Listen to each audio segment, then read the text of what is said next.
Kupitia kwenye ukurasa wa Instagram wa msanii wa muziki kutokea Uganda, Jose Chameleone amethibitisha wazi kuwa kolabo kati yake na wasanii wawili kutokea Tanzania, Q-Chief pamoja na Professor Jay, itatoka wiki inayofuata Ijumaa. Na kitu kikubwa ni kuwa tayari amekwisha kuachia title ya single husika. Hii ni kazi inaitwa Ebenezer, na hapa tayari anatufahamisha kuwa wimbo huu huenda ukawa ni wa kumwabudu Mwenyezi Mungu, ni tofauti na vile ambavyo tumekwisha kuwazoea. Hawa ni wasanii ambao wanafanya secular music, lakini kazi hii itakuwa ni tofauti kidogo.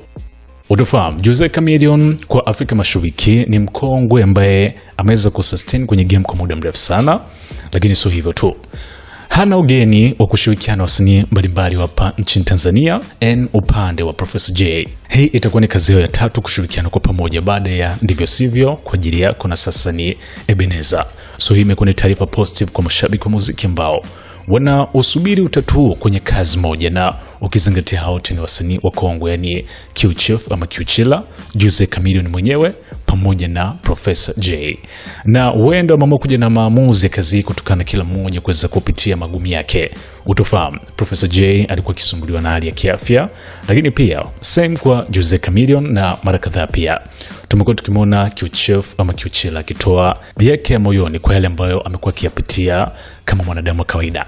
So katari wiki inayofuata Ijumaa, Ebenezer single ya watatu hawa itatoka rasmi. Hii hapa ni SNS Management.